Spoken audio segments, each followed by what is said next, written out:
તો નમસ્કાર મિત્રો, ફરી સ્વાગત છે મારા વિડીયોની અંદર. આજના વિડીયોની અંદર આપણે ધુરંધર ધ રિવેન્જનું ટ્રેલર આવ્યું છે તો તેનું રિવ્યુ કરીશું અને કાસ્ટ સાથે કરીશું. તો વિડીયો પસંદ આવે તો લાઈક અને ચેનલને સબસ્ક્રાઇબ કરવાનું ભૂલતા નહીં. ખાસ કરીને પહેલા ભાગની અંદર આપણે જોયું જ હતું કે મુખ્ય કલાકારોની અંદર રણવીર સિંહ, આર માધવન, અર્જુન રામપાલ, સંજય દત્ત, સારા અર્જુન અને ખાસ કરીને રાકેશ બેદી મહત્વના એક્ટરની અંદર જોવા મળ્યા હતા. અને ખાસ કરીને એની અંદર અક્ષય ખન્નાનો પણ જોરદાર રોલ હતો, જેનાથી લોકોએ બહુ બધો એને પ્રેમ આપ્યો. સાથે સાથે 150 કરોડ પ્લસનું કલેક્શન કર્યું.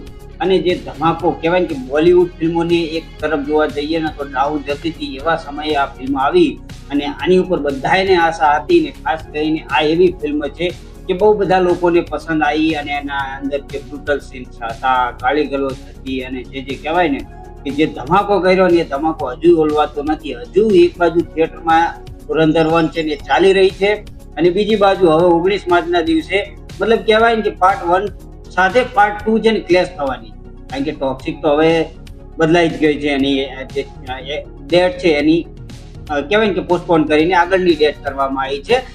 તો હવે જોવાનું એ છે કે ફિલ્મ કેવું પ્રતિસાદ આપે છે ને પેલા ભાગ કરતા કેટલી વધારે કમાણી કરે છે.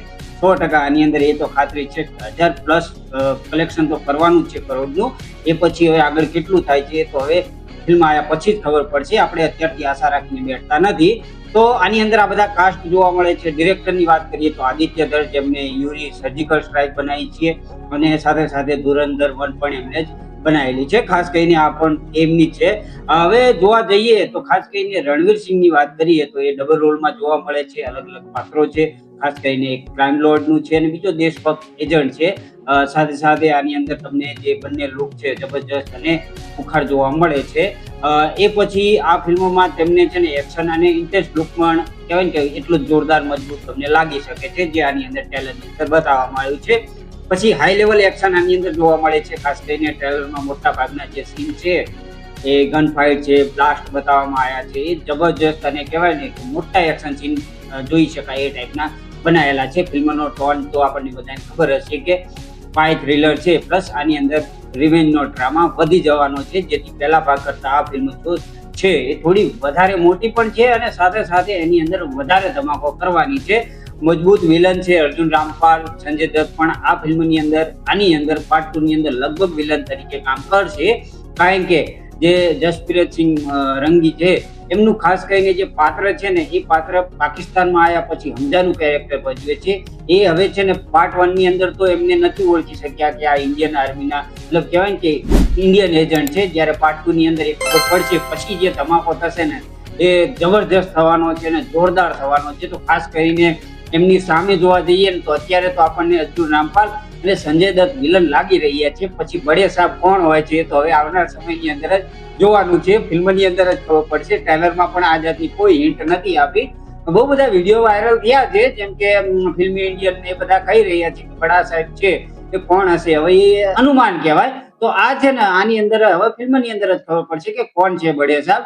એની પછી આની અંદર છે ને રિવેન્જ સ્ટોરી બતાવવામાં આવશે. ખાસ કરીને પહેલા ભાગની અંદર જે બતાવ્યું હતું એ બહુ ઓછું બતાવ્યું હતું. મતલબ કહેવાય ત્યાં જઈને કઈ રીતે સેટઅપ કરે છે, પછી જે આખી લિયારીની અંદર કઈ રીતે ગેંગ કઈ કામ કરે છે, એની વચ્ચેનો જે કહેવાય કે પ્રભાવ છે એ બધું આની સાથે કઈ રીતે સંકળાયેલું છે, આ કઈ રીતે એમને મારે છે ને બધું એની અંદર જોવા મળ્યું હતું. જ્યારે પાર્ટ 2 ની અંદર આપણને રણવીર સિંહનો જે પહેલાનો અવતાર બતાવવામાં આવ્યો હતો ને એ આની અંદર જોવા મળશે. મતલબ એના ફેમિલી સાથે શું થયું છે એ તો ફિલ્મની અંદર જ ખબર પડશે.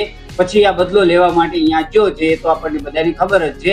હવે એક બદલો કઈ રીતે લેશે એ આવનાર સમયની અંદર જ ખબર પડશે. તો આ છે બદલા ઉપર આધારિત ફિલ્મ થવાની છે.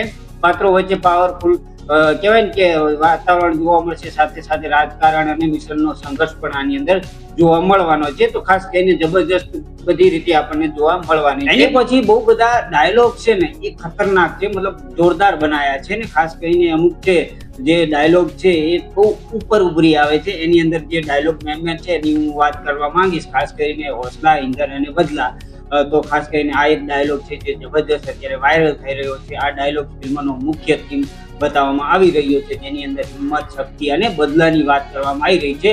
તો જબરજસ્ત એ ડાયલોગ આપણને જોવા મળે છે. એની પછી નામ યાદ રખના હમજા. આ સીનમાં રણવીર સિંહ છે ને કહેવાય કે ખૂબ જ ઇન્ટેન્સ અવતારમાં જોવા મળે છે. એ જબરજસ્ત છે, મતલબ કહેવાય કે કંઈ કહી ના શકાય એ ટાઈપનું જોવા મળે છે. એની પછી એ જંગ સિર્ફ સરહદ પર નહીં અંદર भी चल रही है। તો આ બી એક વસ્તુ તમે જોઈ શકો છો કે આ છે ને ખાસ કરીને જે એમના શું કહેવાય કે આ છે એ ડાયલોગ એવો છે ને કે જે અંદરો અંદરનો સંઘર્ષ પણ આની અંદર બતાવવામાં આવ્યું છે। મતલબ કહેવાય કે ભાઈ પાકિસ્તાનની અંદર જે થઈ રહ્યું છે એ સ્પાય મિશન છે અને આંતરિક ઘર્ષણ છે એના વિશે આ ચર્ચા કરી રહ્યા છે કે અંદર પણ કંઈક ને કંઈક ચાલી રહ્યું છે। તો એ વસ્તુ પણ આની અંદર દખાડી રહ્યા છે અને ડાયલોગ દ્વારા સમજાઈ રહ્યા છે। એની પછી જે ચોથો ડાયલોગ છે ને ये थोड़ा जबरदस्त है। डर उन्हें लगता है जिनके पास होने के लिए कुछ होता है।